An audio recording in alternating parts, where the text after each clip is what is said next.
Francisco Javier Fatás Cabeza, uno de los 3 fundadores de Puturru de Foix, nació el 25 de agosto de 1955 en Tramacastilla de Tena, Huesca. Una localidad, por cierto, que inspiró buena parte de los éxitos del trío. El pequeño Curro no tardó mucho en debutar sobre los escenarios. ¿Estás en Zaragoza? Porque tú eres de Tramacastilla. No, pero es que yo nací en Tramacastilla porque elegí el sitio. Hombre, no me extraña, yo también lo hubiera elegido si hubiera sabido Yo fui 7 meses. la forma. Madre de Dios, estaban entonces de vacaciones. Estaban mis padres de vacaciones, alquilaban una casa de pueblo, con 7 meses pesé menos de 2 kilos, me tuvieron que envolver literalmente en algodones, porque claro, el médico estaba cazando, era un médico novato, cuando llegó le pregunté a mi tía que por dónde había que cortar el cordón umbilical, eso me contaron, que no me acuerdo, claro.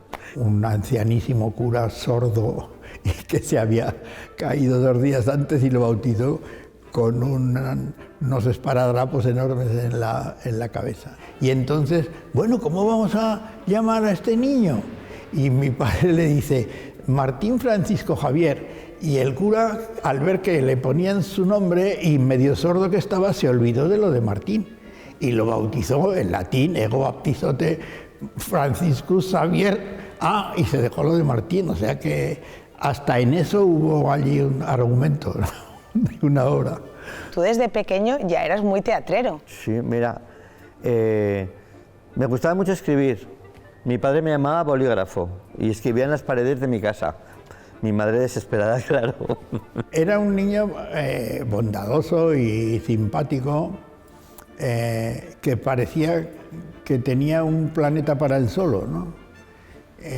Y que de vez en cuando bajaba al mundo de los mortales y lo compartía con nosotros. Una mala praxis médica descerebró a nuestro padre cuando nuestro padre tenía 47 años y 6 hijos. Se quedó 72 días en coma profundo y cuando volvió pues tenía lesiones irreversibles y se pegó a 30 y tantos años. 31 creo, ¿no? Sí. En silla de ruedas, con sus facultades mentales muy mermadas. ¿Él te reconocía a ti cuando ibas a verlo? Sí, sí. ¿Sí te reconocía? Es que además tenía la suficiente conciencia como para sufrir y reconocer, lo cual hacía su situación casi todavía más penosa y dolorosa, ¿no? Como yo era el mayor, los 3 hermanos mayores procuramos organizar aquello en la ruina económica absoluta.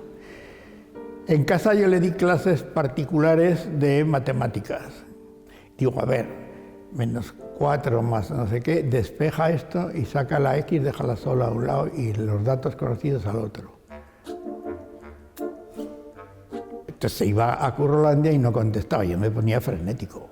Y a los 7 años me gustaba mucho bailar, me metieron en el estudio de María de Ávila, que era una profesora de ballet de aquí de Zaragoza, y debuté a los 7 años en el Teatro Principal. ¿Qué te parece?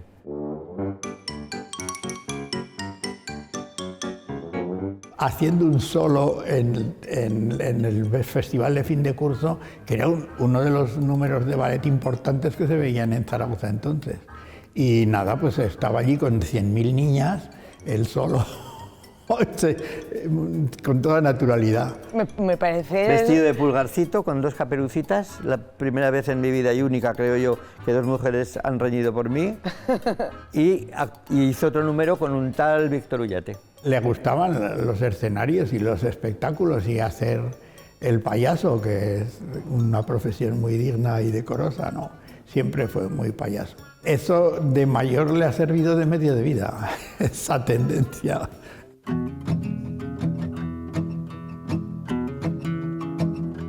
Íbamos a componer muchas semanas seguidas a Tramacastilla, porque estábamos en la gloria.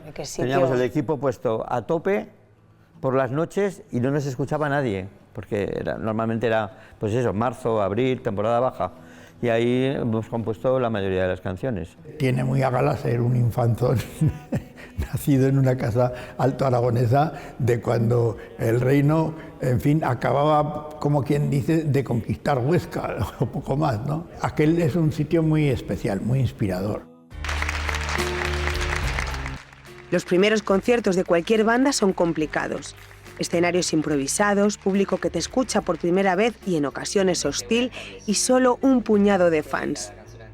Curro recuerda perfectamente ese primer bolo en una localidad zaragozana, como para olvidarlo. El primer concierto de Puturru, ¿cómo lo viviste? Empezaré por el final. En el viaje de vuelta, llorando, les dije a mis compañeros que yo no quería seguir en el grupo. ¿De verdad? ¿Pero qué pasó? Pues mira, nos contrató el que era entonces alcalde de Cetina, Pascual Marco, y estábamos en una plaza del pueblo.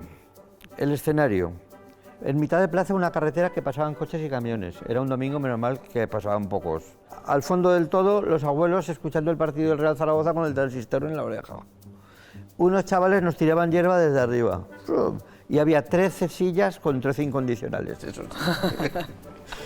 Pero era todo como muy surrealista, no entendían muy bien. Claro, era una propuesta muy loca para aquella época.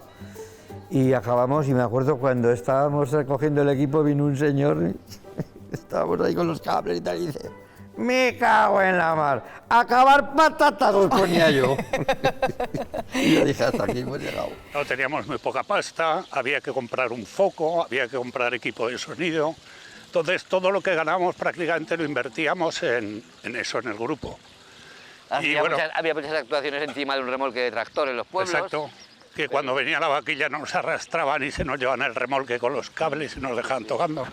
¿Y cuál fue el primer concierto que realmente dijiste, no, venga, sí, merece la pena? El siguiente ya. El siguiente fue en Calatayud, en un salón de actores de Ibercaja.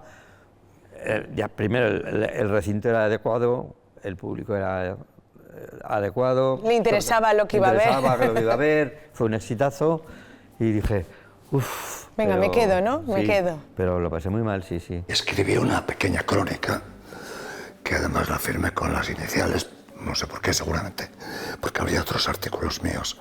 Me parecía interesante sacarlos en una revista de ámbito nacional por el hecho de romper, básicamente, con la dinámica que teníamos en ese momento, hasta ese momento, en Aragón.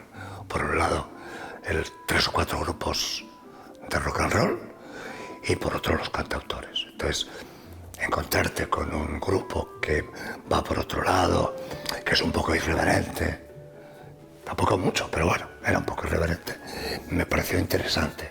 Cuando escuché por primera vez oír hablar de Puturru de Foix, lo encontré como un grupo que aspiraba a tener canciones del verano tipo Jordi Dan, pop fresquito, digamos, canciones para casi infantiles. Lo que pasa es que eran un poco pícaros, seguramente por la influencia de la jota así descarnada y desvergonzada. No lo sé por qué, pero podían haber sido un gran grupo que hubiera competido con Catajuegos o con la gente que hacía canciones tal cual, pero ellos optaron por una vertiente más punky